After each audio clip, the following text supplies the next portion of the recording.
आप सभी को नमस्कार। आज आपके बीच में आया हूँ। एक तो आपके पास ऑलरेडी ये सूचना है कि जो 21 सितंबर को एग्ज़ाम प्रस्तावित था बीपीएससी पीटी का, उसको पोस्टपोन कर दिया गया है और वो अब 30 सितंबर के लिए निर्धारित है। अभी की सूचना के अनुसार उसका बीपीएससी ने अपना नोटिफिकेशन भी जारी कर दिया है। आज हमने टाइम्स ऑफ इंडिया में उसका एडवर्टीजमेंट भी देखा। तो ये कोई अब कहीं सुनी वाली बातें नहीं हैं। ये बातें बीपीएससी के द्वारा, चूंकि ये डेट चेंज किया गया है। हाँ, अब कहीं सुनी जाने वाली बातें यहाँ पे ये आ रही हैं कि 30 सितंबर को भी पता नहीं एग्जाम होगा कि नहीं होगा। लेकिन मुझे नहीं लग रहा है कि बीपीएससी जैसी गंभीर संस्था जब 21 सितंबर को डेट को रिवाइज करके 30 सितंबर ले जाते हैं, तो अगर फिर दोबारा चेंज करना होता तो पहले ही सोच विचार करके ये काम वो 30 सितंबर के बाद अगर दोबारा कोई डेट चेंज करना होता तो सोच विचार करके करते ही है। मुझे नहीं लग रहा है कि अभी अभी की सूचना के अनुसार, लेकिन चूंकि बार बार एग्जाम का डेट पोस्टपोन्ड हो रहा है तो इस कारण से अनुमान कुछ भी लगाया जा सकता है। लेकिन हम पॉजिटिव माइंड के साथ मैं यही अपनी तरफ से कहूँगा कि जो 30 सितंबर का डेट है, जब तक कि दोबारा बीपीएससी के द्वारा कोई नोटिफिकेशन नहीं आ जाता है, तब तक के लिए 30 सितंबर के डेट को ही हम फाइनल मान के चलेंगे कि आपका एग्जाम होगा।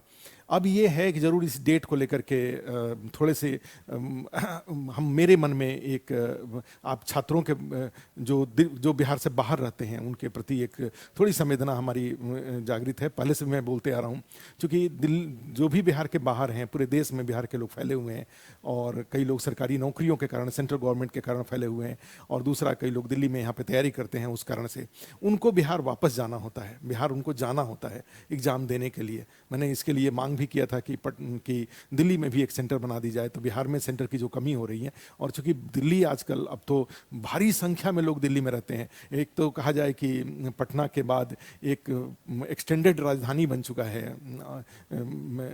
ये दिल्ली।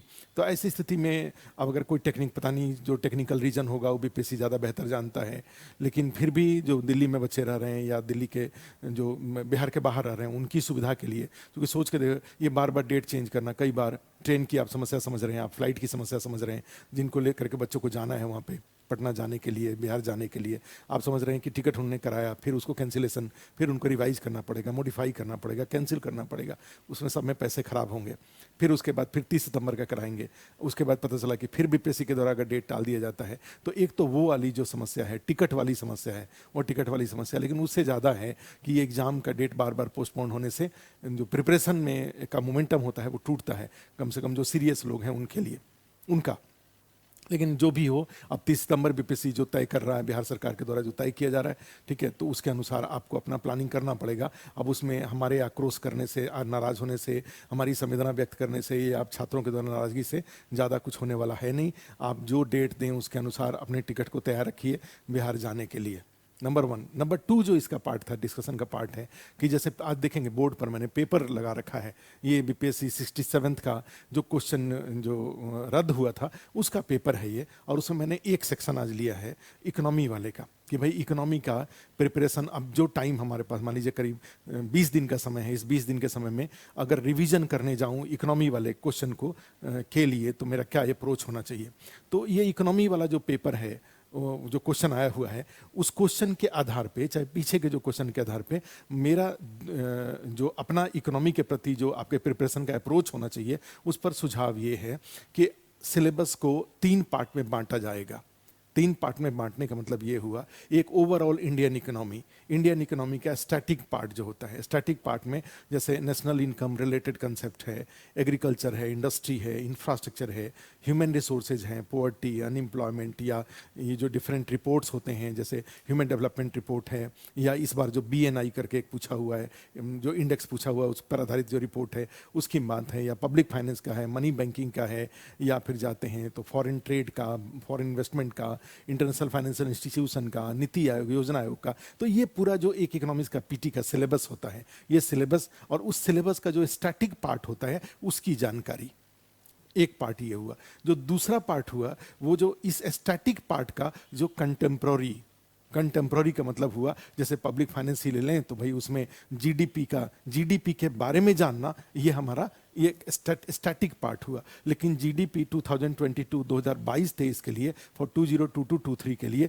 जीडीपी ग्रोथ का क्या प्रेडिक्शन है, क्या प्रोबेबिलिटी है, क्या कई सारे इंस्टीट्यूशंस के द्वारा इसके प्रोजेक्शन दिए जाते हैं, वो क्या प्रोजेक्शन है, ये कंटेम्प्ररी पार्ट है। पब्लिक फाइनेंस में जाते हैं तो भाई 2022-23 के लिए फॉर ईयर 2022-23 के लिए जो फिजिकल डेफिसिट का टारगेट है वो फिजिकल डेफिसिट का टारगेट क्या है, ठीक है, परसेंटेज में भी, जीडीपी के परसेंटेज में भी और अमाउंट में भी, ठीक है, जो पेपर का नेचर है उसके अनुसार। तो ये कंटेम्प्ररी पार्ट है ये, ठीक है। तो एक यहाँ पे आ जाता है। तो उसी तरह से और भी जाते हैं, इन्फ्लेशन का कंटेम्प्रेरी, इन्फ्लेशन के बारे में जानना, मुद्रास्फीति के बारे में जानना और जो उसके डेटा हैं, तो ये दो पार्ट में। तो एक मुद्रास्फीति के बारे में इन डिटेल जानना, that is static part of the inflation. लेकिन उसका जो कंटेम्प्ररी पार्ट है, जो मान लीजिए पिछले 2-3 महीनों में बीपीएससी के द्वारा पूछा जा सकता है, कुछ भी पूछा जा सकता है कि सीपीआई बेस्ड जो इन्फ्लेशन है उसका क्या रेट है, या डब्ल्यूपीआई बेस्ड इन्फ्लेशन है उसका क्या रेट है, ठीक है, क्या रहा है। तो इसको लेकर के, या जो फर्स्ट क्वार्टर ऑफ जो फाइनेंशियल ईयर है 2022-23 का, तो भाई फर्स्ट क्वार्टर में अप्रैल मई जून, ठीक है, अभी जो डेटा उसका आया था जीडीपी ग्रोथ वाला, ठीक है, तो उसका क्या ग्रोथ रहा है, क्या ग्रोथ प्रोजेक्शन रहा है। तो ये सब बातें आपसे, तो ये कंटेम्प्ररी पार्ट है। तो एक पार्ट क्या हो गया, स्टैटिक पार्ट, दूसरा हो गया उसका कंटेम्प्ररी पार्ट, और फिर तीसरा पार्ट होता है वो बिहार इकोनॉमी, ठीक है। तो ये 3 पार्ट से जुड़े हुए क्वेश्चन। अब पेपर में जाते हैं तो पेपर में जाएंगे तो देखेंगे कि तीनों तरह के क्वेश्चन पूछा हुआ है। इकोनॉमी की बात करूं तो कैसे क्वेश्चन पूछा हुआ है, आपके पास स्टैटिक पार्ट भी पूछा हुआ है, जैसे फाइनेंस कमीशन के बारे में। एग्जाम्पल के रूप में देखेंगे तो ये देखिए, ये क्वेश्चन नंबर जो 11 है, ये सेट एक है, उसमें क्वेश्चन नंबर 11 है, with reference to the finance commission of India consider the following statement. क्या हुआ, 4 स्टेटमेंट दिया हुआ है और उसमें से आपसे 1-4, 3-4, 2-3, 2-4 ये सब पूछ रहा है ये, ठीक है। तो अब इसमें क्या आंसर क्या हो जाता है कि अब इसका जो ओवरऑल दिया हुआ है, तो ओवरऑल तो ये पूरी की पूरी तरह से स्टैटिक पार्ट है। जब हम लोग पब्लिक फाइनेंस का टॉपिक कराते हैं तो उसमें फाइनेंस कमीशन कराते हैं और उसमें बताते हैं कि किस तरह से केसी नियोगी 1951 में फाइनेंस कमीशन का गठन किया गया, फिर आर्टिकल 280 के तहत गठन किया जाता है। और फाइनेंस कमीशन पर इन्होंने 2-2 क्वेश्चन पूछा हुआ है, एक क्वेश्चन नहीं पूछा हुआ है, 2 क्वेश्चन पूछा हुआ है। कौन मेंबर नहीं है, ये वाला भी क्वेश्चन पूछा हुआ है, और उसके ऊपर तो इनका ध्यान रहा होगा, उस पर चले गए। तो ये स्टैटिक पार्ट है, हो गया, ठीक है। और इसमें से आपको आंसर फाइंड आउट करना था, क्लियर है ये। अब इसी में जाएंगे तो ये, अब इसी का जो थोड़े अपडेटेड पार्ट क्या हो गया भाई, कंटेम्प्ररी पार्ट क्या हो गया। तो कंटेम्प्ररी पार्ट में जाएंगे तो आप देखेंगे जो ये जनरली हम लोग क्या करते हैं कि ह्यूमन डेवलपमेंट इंडेक्स होता है, या और नीति आयोग के द्वारा बड़े सारे आज के डेट में इंडेक्स जारी किए, जो ये एक एसडीजी इंडेक्स जारी किया जाता है। तो जनरली क्वेश्चन ये फेमस होते हैं और उसमें बिहार की स्थिति होती है, ठीक है। तो उस पे तो यहाँ पे देखेंगे इन्होंने बीएनआई के ऊपर पूछा हुआ है, बेयर नेसेसिटीज इंडेक्स क्या क्या होता है, ये थोड़े से पता नहीं। ये ऐसे क्वेश्चन है कि यहाँ पे ये क्वेश्चन अगर गलत हो जाता है तो दुखी नहीं होना चाहिए। क्यों दुखी नहीं होना चाहिए, क्योंकि 150 में आपको 110 अगर कट ऑफ मान के चलें कि 110 जनरल के लिए कट ऑफ इस बार जाएगा, चाहे वो बीपीएससी का जो कैंसिल पेपर था या आने वाला पेपर है, तो 40 क्वेश्चन गलत करने के लिए आपके पास विकल्प है। एक बात ध्यान रखिए, 150 में 150 सही करने के लिए नहीं होता है, 40 क्वेश्चन गलत करने के लिए ऑप्शन आपके पास दिया हुआ है। इसका मीनिंग क्या होता है कि हर 4 में से एक क्वेश्चन अगर आप गलत करते हैं तब भी आपका सिलेक्शन हो जाएगा, तब भी आपका पीटी आप क्वालिफाई कर जाएंगे, क्लियर है। तो इसमें सोच के देखो, या कहा जाए एक तरह से कि हाँ एवरेज 4 मैंने मान के चलिए कि 4 क्वेश्चन में से एक क्वेश्चन गलत हो जाए, तो 3 सही हो जाए, एक गलत हो जाए, तो आपका बीपीएससी का पीटी क्वालिफाई आप कर जाते हैं। तो ये मान के चलिए कि ये क्वेश्चन कई बार हो सकता है कि ये क्वेश्चन आने के बाद ही पता चलता है कि ऐसे क्वेश्चन पूछा जा सकता है। अदरवाइज जो डिफरेंट नीति आयोग के द्वारा जो इंडेक्स जारी किया गया है बीपीएससी के ने, जो जिन्होंने पेपर सेट किया, उनके पास ध्यान रखना चाहिए था कि इस तरह के क्वेश्चन पूछने के बदले वो चाहते तो उनके पास और बहुत सारे ऐसे रिपोर्ट थे, ऐसे इंडेक्स थे जिस पर आधारित वो क्वेश्चन पूछ सकते थे। और उन्हें क्वेश्चन पूछा भी है एक कि जो ह्यूमन डेवलपमेंट इंडेक्स है उसमें बिहार का क्या है, 2019 में बिहार का इंडेक्स क्या था, उन्हें क्वेश्चन पूछा था। लेकिन और भी बहुत सारे थे, उन्होंने इसको पूछा। और आप आपका अगर मान लीजिए गलत हो जाता है तो उसमें दुखी होने की बात नहीं है, 10 में से एक क्वेश्चन मान लीजिए कि गलत हो गया, ठीक है। हमने क्या कहा कि 150 में से अदरवाइज। तो एक स्टैटिक पार्ट में हमने आपको बताया कि देखिए किस तरह से फाइनेंस कमीशन के ऊपर क्वेश्चन पूछा गया है। इसका मीनिंग ये हुआ कि जो सिलेबस हमने आपको बताया था उस सिलेबस का जो स्टैटिक इस बार फाइनेंस कमीशन पर पूछे हुए हैं, आगे मॉनेटरी पॉलिसी पे पूछ सकते हैं, आगे जाकर के कहीं जो इंडस्ट्री से रिलेटेड कुछ पूछ सकते हैं, कुछ एग्रीकल्चर से रिलेटेड पूछ सकते हैं, कुछ मान लीजिए आपका जो नेशनल इनकम रिलेटेड कोई क्वेश्चन पूछ सकते हैं। तो स्टैटिक पार्ट की तैयारी की जाती है और हम लोग जब क्लास कराते हैं तो एक कोचिंग के पॉइंट ऑफ व्यू से क्या हमारा इस हम पूरे स्टैटिक पार्ट को अच्छे से करा देते हैं, जिससे कि आपके अंदर में इकोनॉमिक्स के जितने टर्मोलॉजीज हैं, इकोनॉमी के जितने डेवलपमेंट हैं, वो कंसेप्ट आपका क्लियर हो जाए। और वो कंसेप्ट क्लियर रहेगा, उसके बाद एक चीज़ ऊपर से जोड़ देते हैं कि इसके ऊपर से आप न्यूज़पेपर पढ़ा करिए, ठीक है। तो हर न्यूज़पेपर में आप एक पेज देखते हैं कि इकोनॉमी से रिलेटेड आता है, और जब भी तो फायदा ये होगा कि जब स्टैटिक पार्ट आपका क्लियर रहता है तो न्यूज़पेपर आपको समझ में आता है। और उस न्यूज़पेपर में अब यह है कि मान लो मैंने फिर भी स्टैटिक पार्ट मेरा क्लियर है, मैंने न्यूज़पेपर नहीं पढ़ा, उसके बाद भी एक विकल्प आता है कि जब एग्जाम आता है तो बहुत सारी मैगजीन एक जगह कलेक्शन करके आपके सामने रख दिया जाता है, और वहाँ पे स्टैटिक पार्ट अगर आपका क्लियर है तो और उस मैगजीन को पढ़ लेते हैं तो भी आपकी एग्जाम की ज़रूरतें पूरी हो जाती हैं। क्लियर है। लेकिन अगर मैं ये कहूं कि भाई स्टैटिक पार्ट से केवल बीपीएससी में एक क्वेश्चन या 2 क्वेश्चन पूछा गया है, तो हम स्टैटिक पार्ट को छोड़ देते हैं और केवल करंट अफेयर्स ही पढ़ लेते हैं, ठीक है। तो जो मैच्योर होंगे, जो बिना स्टैटिक पार्ट को पढ़े हुए तो कभी आप अपने आप को जोड़ ही नहीं पाएंगे, वो फैक्ट आपको याद ही नहीं आ पाएगा। अगर मैच्योर होंगे वो ऐसा कर सकते हैं, लेकिन जो बिल्कुल फ्रेशर हैं, बीपीएससी का एग्जाम देने जा रहे हैं, तो उनकी इकोनॉमी की पढ़ाई की शुरुआत उस स्टैटिक पार्ट के ऊपर करंट अफेयर से होगा। इकोनॉमी का करंट अफेयर्स बिना स्टैटिक पार्ट के इकोनॉमी का करंट अफेयर्स नहीं संभलेगा। तो इसलिए आपको क्या करना होगा, जो ये क्लास नोट्स है इकोनॉमी का, उसको अच्छे से देखना होगा, और उसके ऊपर जो करंट अफेयर्स की अभी मैगजीन, अब तो न्यूज़पेपर है नहीं, बहुत सारी घटनाएं घट के जा चुकी हैं, अब वो सब घटनाओं का समरी न्यूज़ पे उसमें है, मैगजीन में है, तो उस मैगजीन को जोड़ लेंगे तो स्टैटिक पार्ट प्लस मैगजीन से आपका इंडियन इकोनॉमी रिलेटेड जो भी फैक्ट है वो सब हो जाएगा, ठीक है। एग्जाम्पल ग्रुप में और भी देखें तो उसमें देखिए जैसे ये पूछा हुआ है, जैसे इसमें जाते हैं तो बिहार का मैं आ रहा हूँ, तीसरे पार्ट पे आ रहा हूँ, बिहार वाले पे, तो आपको बताता हूँ। जैसे इसमें देखिए तो डिजिटल बिहार प्रोग्राम था, इसमें जैसे who among the following is not a member of 15th finance commission. जब फाइनेंस कमीशन किया जाता है तो कौन कौन उसके चेयरमैन कौन है, उसके मेंबर्स कौन हैं, बीच में कोई रिजाइन करते हैं, जैसे शक्तिकांत दास थे, वो फाइनेंस कमीशन के मेंबर थे, आरबीआई के जब बन गए तो उन्होंने रिजाइन कर दिया, उनकी जगह पर नए मेंबर को लिया गया था, ठीक है। तो उसमें जाएंगे तो ये जैसे ये क्वेश्चन था, ठीक है, फाइनेंस कमीशन का ही पार्ट था। स्टैटिक भी मान सकते हैं, कंटेम्प्रोरी भी मान सकते हैं इसको, ठीक है। उसके बाद देखिए इसमें क्या था कि जैसे in the recent union budget the FM has increase the foreign direct investment FDI limit in the insurance sector from the existing 1 to, ठीक है। इसमें जो मान लीजिए 74% का था, 49% पहले था, जैसे मैक्स बूपा या इफ्को टोक्यो, ठीक है, इसमें जो आता है, या उस तरह से बजाज अलायंस, बजाज इंडिया की है अलायंस, तो वो जो होता था उसके लिमिट को इन्होंने, तो इसको आप क्या मानेंगे। जब आप पब्लिक फाइनेंस का टॉपिक पढ़ते हैं तो उस समय आपको हर बार हम लोग क्लास में बजट कराते हैं, सेंट्रल गवर्नमेंट का बजट भी कराते हैं, इकोनॉमिक सर्वे कराते हैं, बिहार का बजट भी कराते हैं, इकोनॉमिक सर्वे भी कराते हैं, ठीक है, तो कराते हैं। तो उसमें जो उनका बजट वाला भाषण है उसमें कई सारे फैक्ट होते हैं, और मैंने कई मैगजीन भी देखा, हम लोग भी क्लास में कराते हैं, उसका समरी जो इंपॉर्टेंट हमें लगता है उसको हम आपके पेज में ले जाने की कोशिश करते हैं। क्लियर है। तो इन्होंने सीधे इसमें लिखा ही हुआ है कि इन रीसेंट यूनियन बजट लिखा हुआ है, तो इसका मतलब ये हुआ कि ये कंटेम्प्रोरी पार्ट हुआ। जब हमारा बजट का स्टैटिक पार्ट हम किए रहते हैं तो उस साल, बजट हर साल नया नया आता है तो उसको कंटेम्प्रोरी मानेंगे। बजट की जो घोषणाएं होती हैं वो आपके एग्जाम का एक इंपॉर्टेंट पार्ट होता है, हम लोग उसको क्लास में कराते हैं, ठीक है। तो ये हुआ।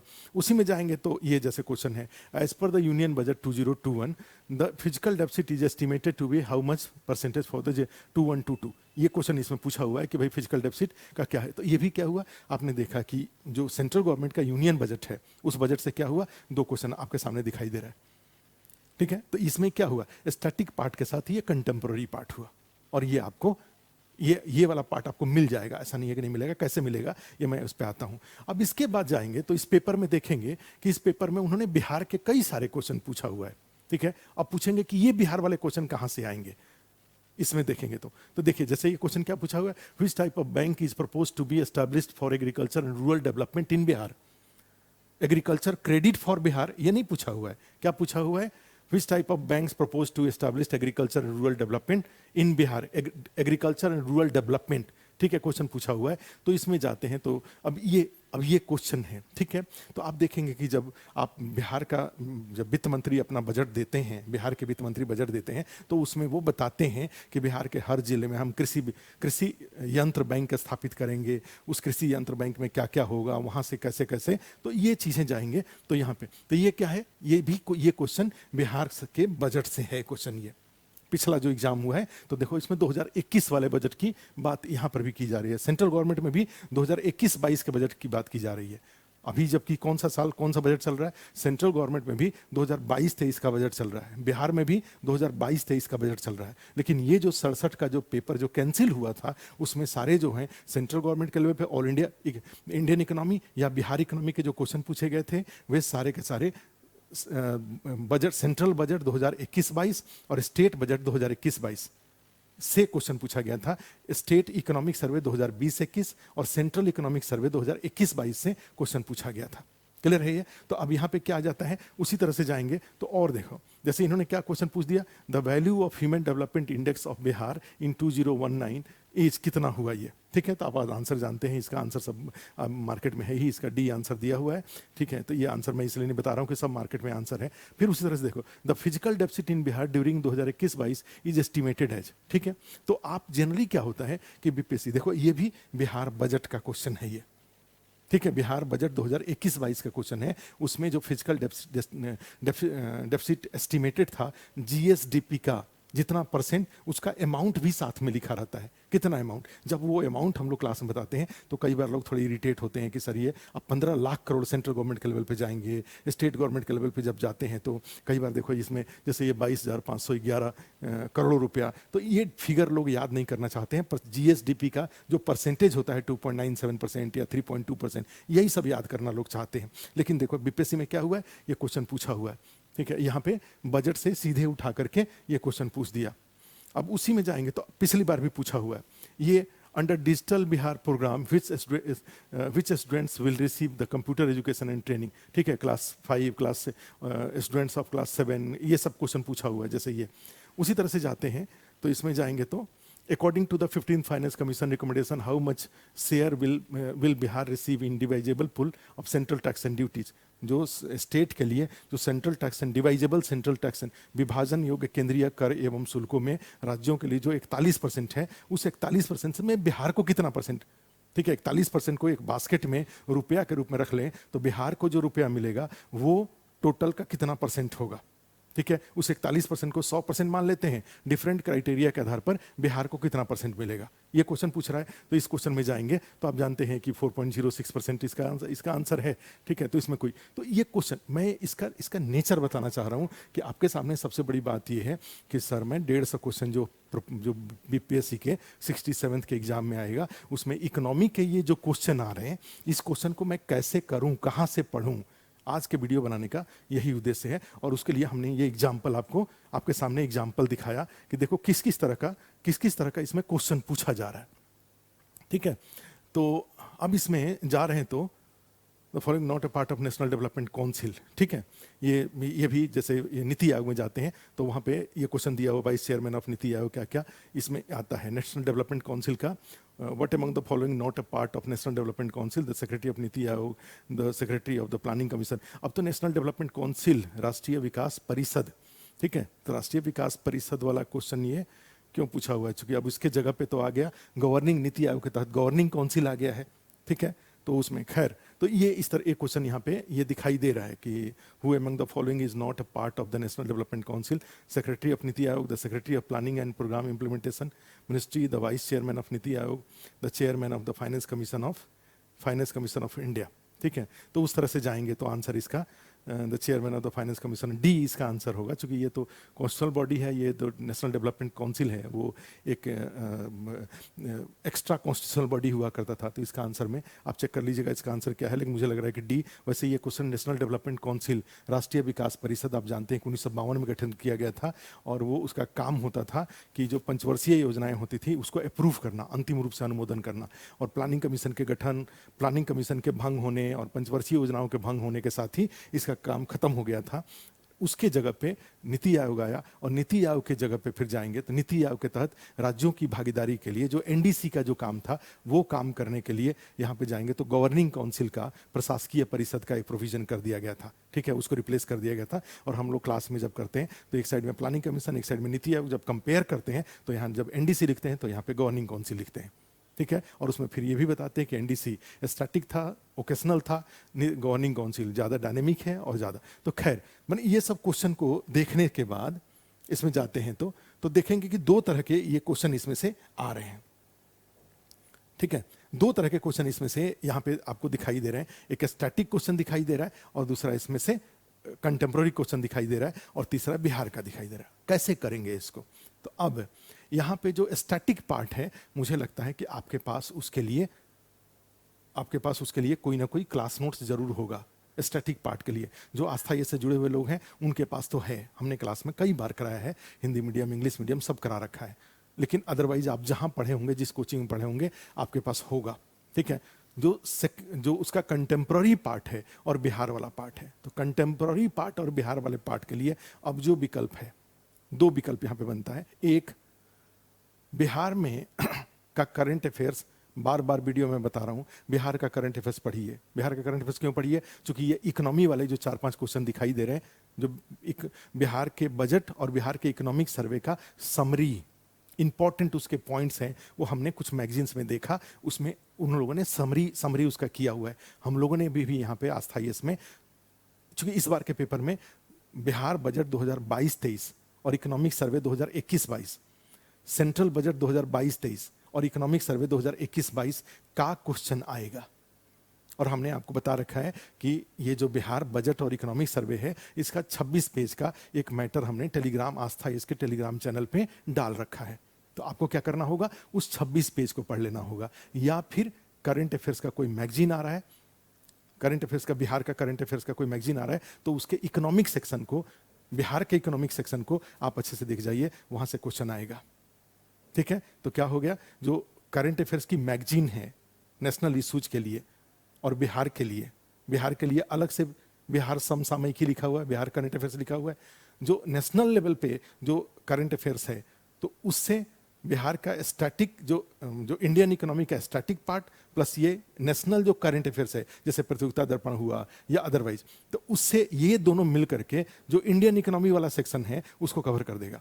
और बिहार में स्टैटिक पार्ट नहीं है, बिहार में कंटेम्प्रोरी पे ही केवल करंट अफेयर्स का ही आ रहा है। तो उसके लिए जो आस्था ये इसका हमने बताया कि जो बजट और इकोनॉमिक सर्वे का जो 26 पेज का है, उसको भी रेफर कर सकते हैं, उसमें इंपॉर्टेंट बातें ही हमने लिखवाई हैं। प्लस और भी पटना में जो भी बिहार के लिए जो करंट अफेयर्स का मैगजीन बना के बाजार में दुकानों पर रखा हुआ है, उसमें से एक को उठा करके उसका भी, जो उसमें भी देखेंगे बिहार का करंट अफेयर्स में कुछ पेजेस इकोनॉमी के नाम पे होंगे, कुछ पेजेस पॉलिटी के नाम पे होंगे, सब अलग अलग होगा। तो उसका जो इकोनॉमी के नाम पे जो पार्ट उन्होंने जोड़ रखा है, उसमें उन्होंने इकोनॉमिक सर्वे और बजट का समरी डाल रखा है, तो उस समरी को वहां से भी पढ़ लेंगे, ठीक है। तो आपका ये तीनों पार्ट कवर हो गया। कौन कौन सा पार्ट कवर हो गया? बिहार का इकोनॉमी, भारतीय इंडियन इकोनॉमी का कंटेम्प्रोरी, जो करंट अफेयर्स के लिए आप पढ़ेंगे उसका इकोनॉमिक सेक्शन पढ़ लेंगे तो कंटेम्प्रोरी वाला पार्ट कवर कर देगा, और प्लस इकोनॉमी का स्टैटिक पार्ट, ये तीनों को लेकर के अगर आप अप्रोच करेंगे तो आपके इकोनॉमी के क्वेश्चन हो जाएंगे, ठीक है। अब टाइम फिर वही होता है कि 10-5 दिन, 5 करीब हमने कहा था एग्जाम के 10 दिन पहले, जो हमने अभी लास्ट जो वीडियो बनाया था उसमें आपको बताया था कि अब टाइम नहीं है क्वेश्चन प्रैक्टिस करने का, 10 तारीख को शाम से क्वेश्चन प्रैक्टिस मत करिएगा, हमने ये कहा था 10 दिन तक केवल पढ़ाई करिए। उसके पीछे एग्जाम्पल क्या दिया था कि अब यहीं पे ऑप्शन देखो, तो अब पता चला कि इतना बड़ा स्टेटमेंट पढ़ेंगे, इतना सारा पढ़ेंगे, और उसमें से फैक्ट क्या होगा? एक। तो उसमें से चार जो फैक्ट हैं, 4 जो ऑप्शन हैं वो गलत हैं। तो 4 को पढ़ने पे जो हमारा टाइम खराब होगा, हम क्या करेंगे कि अब क्वेश्चन प्रैक्टिस करने का। लेकिन अब जब 10 दिन और डेट बढ़ गया है, तो आप अभी भी क्वेश्चन प्रैक्टिस करके अपने जो क्या अप्रोच में क्या गलती है, ठीक है। अप्रोच में गलती का मतलब ये होता है मेरी पढ़ाई कम है, मैं उस फैक्ट तक नहीं पहुंच पाया हूं, ठीक है, मुझे और मेहनत करने की जरूरत है। ये जैसे इकोनॉमी का पेपर को हमने देखा, उसको 3 पार्ट में बांटा और उसके अकॉर्डिंग हमने अपने रिसोर्स को, हमने जो हमारे सोर्सेज हैं उस सोर्सेज को मैं बार बार अब रिवाइज करके, मान लीजिए आप जो उसको रिवाइज करेंगे और रिवाइज करके ये जो इकोनॉमी के क्वेश्चन है उसको करने की आप कोशिश करेंगे। ठीक है, तो करने की कोशिश करेंगे तो इससे क्या हो जाएगा, इकोनॉमी के 10 क्वेश्चन में 8 अगर सही हो जाता है तो ये सफिशियंट है, माने इसमें कोई दुखी होने वाली बात नहीं है। 2-1 क्वेश्चन गलत हो जाता है। कुछ सेक्शन ऐसे होंगे जो, मान लीजिए हिस्ट्री का पेपर बीपीएससी में क्या होगा कि 8 सेक्शन हैं, 8 में से एक सेक्शन कोई डिफिकल्ट, जैसे ये जो पेपर कैंसिल हुआ था उसमें पॉलिटी क्वेश्चन डिफिकल्ट था, तो पॉलिटी क्वेश्चन में से मान लीजिए 4 क्वेश्चन, 10 में से 4 गलत हो सकता है, 5 गलत हो सकता है, लेकिन हिस्ट्री ईजी था तो वहाँ पे पता चला कि अगर 25 क्वेश्चन पूछा गया है तो वहाँ 23-24 सही हो जाएगा। तो कुल मिला के एक बात हमेशा ध्यान रखिए, कॉन्फिडेंस लूज करने की जरूरत नहीं है। खूब अभी भी 20 दिन का समय है, 20 दिन के समय में 15 घंटा पढ़ते हैं, 300 घंटे का टाइम है, और 300 घंटे में अगर 1 घंटे में अगर एक एक टॉपिक आप पूरा करते हैं तो 300 टॉपिक अभी भी पूरा हो सकता है, और 300 टॉपिक पूरा हो सकता है। और आप 20 दिन बहुत ज़्यादा, बहुत समय है, अगर अपनी पढ़ाई की इंटेंसिटी बढ़ा दें तो, तेजी अगर बढ़ा देंगे और थोड़े समय बढ़ा दीजिए, जो जनरली अब 14-15 घंटे का टाइम बढ़ा दीजिए, तो 20 दिन का समय बहुत है रिवीजन करने के लिए भी और प्लस साथ में प्रिपरेशन करने के लिए भी। किसी का मान लीजिए कोई 100 तक जा रहा है तो अभी भी 20 दिन के समय में वो 300 घंटे का जो टाइम है उस टाइम को दे करके अपना वो 10-15 क्वेश्चन बढ़ा सकता है आसानी से। ठीक है, किसी का 90 सही हो रहा है तो भी वो अपनी पढ़ाई को बढ़ा करके, इंटेंसिटी को बढ़ा करके कवर अप कर सकता है। ठीक है, तो यही था इकोनॉमी का जो हमने बताया कि कहाँ से, तो ये आप इसको देखिएगा। फिर अगर जैसा होगा फिर हम कोई और सेक्शन लेकर के आपके पास आएंगे। आज के लिए इतना ही, थैंक यू।